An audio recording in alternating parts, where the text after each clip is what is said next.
Hardy के उपन्यासों में संयोग जीवन भूमिका अदा करता है। हार्डी संयोग को भाग्य, सर्वोच्च शक्ति, मूल प्रेरणा, प्रधान गंतव्य तथा अंतर्यामी इच्छा आदि विभिन्न नामों से पुकारता है। संयोग किस्मत के हाथों में सर्वाधिक सशक्त हथियार है, जिससे यह मानव प्राणियों के जीवन की घटनाओं को निर्दिष्ट एवं सुनिश्चित करके उन पर अपनी शक्ति का उपयोग करती है। हार्डी विधाता या ईश्वर में विश्वास नहीं करता। वह नहीं मानता था कि एक कृपापूर्ण परमात्मा संसार का संचालन करता या शासन करता है। इंसान की आत्मा अज्ञानता, संताप और दुष्कर्म के प्रभाव के विरुद्ध संघर्ष करती है। मानव एक बंदी पक्षी है। मानव जाति का देवताओं द्वारा स्वीकार किया जाता है। वे अपने मनोरंजन के लिए हमारी हत्या कर देते हैं। हार्डी का मत है कि इंसान देवताओं का खिलौना है। इंसान की महानता निष्कृष्ट कष्ट भोगने में निहित है। ईश्वर और भाग्य इंसान की प्रसन्नता के विरुद्ध है। जीवन में प्रसन्नता दुख के सामान्य नाटक में एक छोटा सा विराम जैसा है। ब्रह्मांड मानव के लिए गला सड़ा स्थान है। संसार ऐसा स्थान है जहाँ प्राणी मित्रता के लिए प्रायः व्यर्थ तलाश करता रहता है।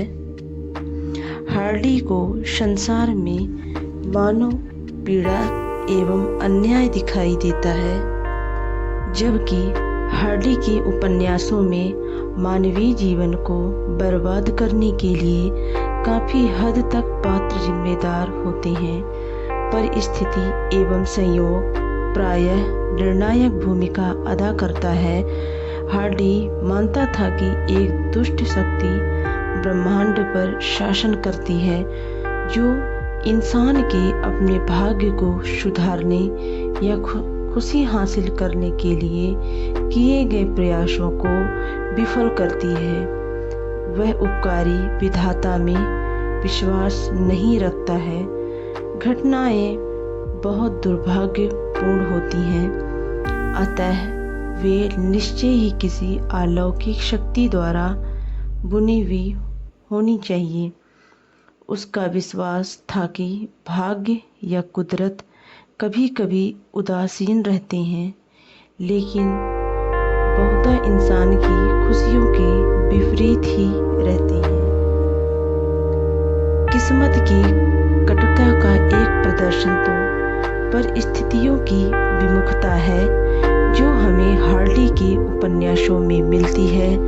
दूसरे शब्दों में, जब मानव प्राणी अपनी आशाओं के समाप्त हो जाने के लिए उत्तरदायी नहीं है, या जब उनके स्वयं के मनोभाव या परस्पर प्रतिरोध उनकी प्रसन्नता को नष्ट नहीं करते, तो कुदरत, संयोग या परिस्थितियों की शक्ल में उनके विनाश में योगदान करने या उसे पूरा करने के लिए आ धमकती हैं।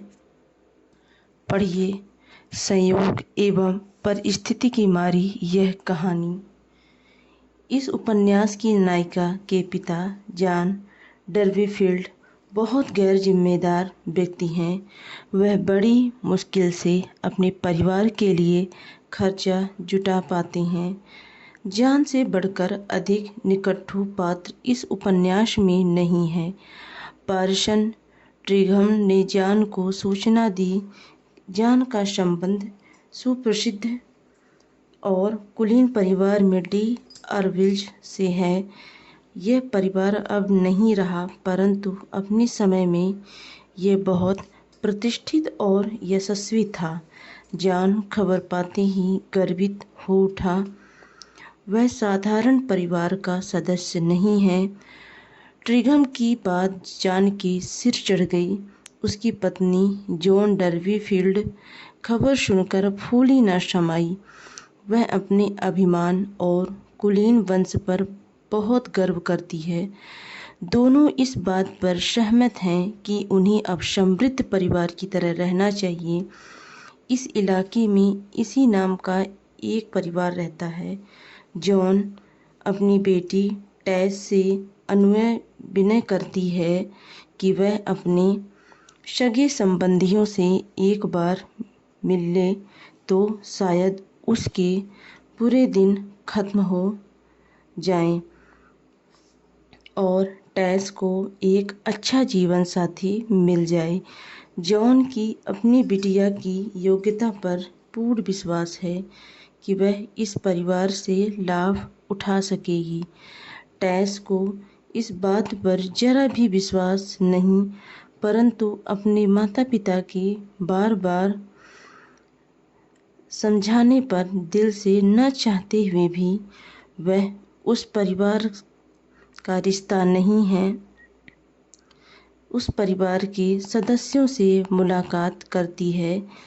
इस परिवार का ऐतिहासिक अर्विल्ज परिवार से कोई रिश्ता नहीं है। इस परिवार में एक बूढ़ी और अंधी औरत है और एक है उसका मनचला लड़का एलेक। एलेक की माँ मोहताज है, चल फिर नहीं सकती। टेस को पोल्ट्री फार्म में नौकरी मिल जाती है। नौजवान एलेक टेस पर डोरी डालने का प्रयत्न करता है। जॉन टेस को समझाती है कि एलेक को अपनी बस में करके उससे विवाह कर ले। टेस को व्यर्थ की इन बातों में कोई सरोकार नहीं है। वह एलेक की वासना भरी भूखी नज़रों को खूब पहचान जाती है। वह शरीर के भूखे दरिंदे से अपने आप को बचाने की भरकस कोशिश करती है। टेस टेंट्रिच गांव में इस परिवार के साथ रहती है। इस गांव के लोग हर शनिवार चेजबेरो शहर में शाम को मेला देखने जाते हैं। मेले में नर नारी खूब शराब पी जाते हैं और बाद में नाचते गाते हैं। एक शनिवार को टेस मेले में देर से जाती है और वह आम तौर पर अंतिम बार आती है अपने गांव के लोगों के साथ जाती है। उस दिन दुर्भाग्य से उसके गांव के सब लोग वापस चले गए थे और जो वहां पर थे वो नशे में मस्त थे। एलेक ने टेस को अपनी गाड़ी में बैठने का निवेदन किया, परंतु टेस ने साफ इनकार कर दिया। इतने में कार डार्श नाम की एक महिला के सिर पर रखी टोकरी से सिरा बहने लगा। टेस और अन्य औरतों ने कार डार्श को खिल्ली उड़ाई। इस पर कार डार्श आग बबूला हो उठी। टेस वहां से उस झुंड से अलग हो गई। रास्ते में आखिरकार उसने एलेक की गाड़ी में बैठना मंजूर कर लिया। रास्ते में घना जंगल पड़ता था, घनी धुंध छाई हुई थी। एलेक को रास्ता दिखाई नहीं पड़ता था। वह टेस और घोड़े को छोड़कर पैदल सही रास्ता देखने निकल पड़ी। थकी मदी टेस की आंख लग गई। एलेक ने वापस आकर विपस और लाचार टेस से बलात्कार किया। टेस का स्त्रीत्व नष्ट हो चुका था, वह गिर चुकी थी। भगवान भी उस बेचारी की मदद न कर सका। वह गैर कानूनी बच्चे को जन्म देती है। बच्चे का नाम सौरो है। सौरो बहुत कमज़ोर है। पादरी आने में देर करता है और सौरो बहुत बीमार है। वास्तव में बेनाम बच्चे का नामकरण टेस स्वयं करती है। सौरो की मृत्यु हो जाती है। पादरी गिरजे में कब्रिस्तान में उसे सम्मान दफनाने को तैयार नहीं क्योंकि सौरव अवैध संतान है। टेस उसे एक कोने में दफना देती है। कुंवारी माँ टेस को अपने माता पिता और समाज की खरी खोटी सुननी पड़ती है। टेस को घर खर्च भी चलाना है, वह अपनी इज्जत बचाना भी चाहती है। वह टेलबुर डेयरी से नौकरी कर लेती है। इस डेयरी का मालिक क्रिक और मालकिन बड़े सज्जन हैं। इस डेयरी में मरियम रैटी इज काम करती हैं। यहाँ के पादरी का पुत्र एंजल क्लेयर भी काम करता है। सारे कर्मचारी परिवार की तरह रहते हैं। एंजल क्लेयर टेस को मन से चाहता है। वह प्रकृति द्वारा बनाई गई सबसे उम्दा औरत है। वह टेस में नारी सुलभ सारे गुण पाता है। टेस को पाकर वह अपने को धन्य समझेगा। टेस को समझ नहीं आता कि इतने कुलीन और प्रतिष्ठित परिवार का शिक्षित नवयुवक अपने पिता के धार्मिक व्यवसायों को छोड़कर डेयरी में काम क्यों करता है। वह यह समझ नहीं पाती कि वह उस जैसी गरीब लड़की से शादी क्यों करना चाहता है। वह एंजल से प्यार करती है पर उससे वह शादी नहीं करना चाहती। वह पतिता है। वह इस नवयुवक का भविष्य नष्ट नहीं करना चाहती। एंजल के बार बार आग्रह करने पर भी उसने शादी करने से साफ इनकार कर दिया।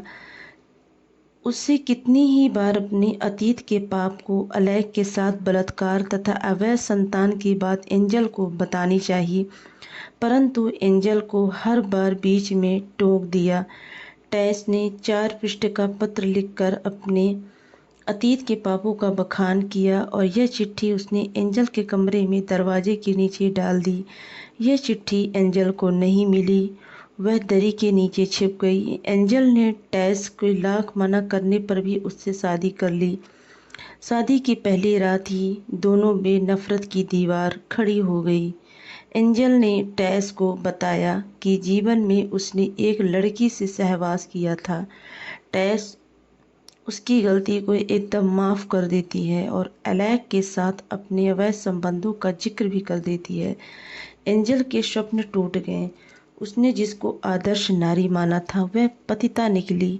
टेस ने एंजल से लाख मिन्नतें की कि वह उसकी लाचारी समझते हुए उसे माफ़ कर दे।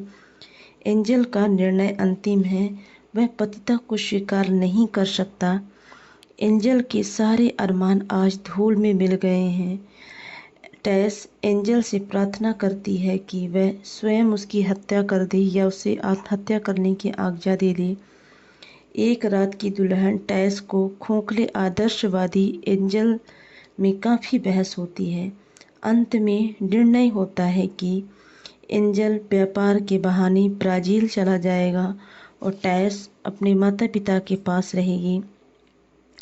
एंजल टेस को विश्वास दिलाता है कि वह शीघ्र ही उसे अपने पास बुला लेगा। टेस की आर्थिक दशा बहुत खराब है।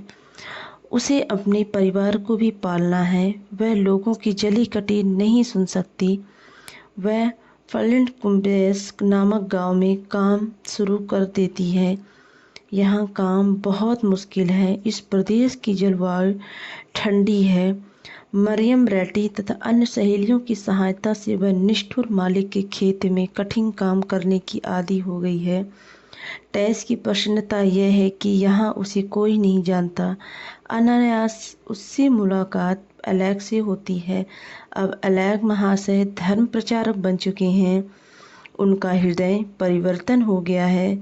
अब वह अमानुष और औरतों के शरीर की भूखे नहीं हैं। टेस को अलैक के हृदय परिवर्तन पर विश्वास नहीं है। उसकी शंका सच साबित होती है। अलैक टेस को देखते ही अधीर हो उठता है। उसका बर्बर पाशविक रूप उधर उभर कर आता है। वह टेस को धमकाता है कि वह ही उसका पति है और वह उसे प्राप्त करके ही चैन लेगा। टेस उसकी भर्त्सना करती है क्योंकि उसी ने उसकी ज़िंदगी तबाह की है। अलैक टेस की व्यवस्था को जानता है। टेस के पिता का स्वर्गवास हो गया है। उन्हें मकान खाली करना है। वह टेस के परिवार की सहायता तभी करेगा जब वह उसे स्वीकार कर लेगी। टेस ने एंजल को कितने ही पत्र लिखे कि वह लाचार है और वह सुरक्षित नहीं है। एंजल को पत्र समय पर नहीं मिले। एलेक ने टेस को यकीन दिला दिया कि अब एंजल के वापस आने की कोई संभावना नहीं है। टेस ने एलेक स्वीकार कर लिया है। वे दोनों सैंडबोर में रहने लगे। एंजल टेस को ढूंढता हुआ वहां पहुंच जाता है। टेस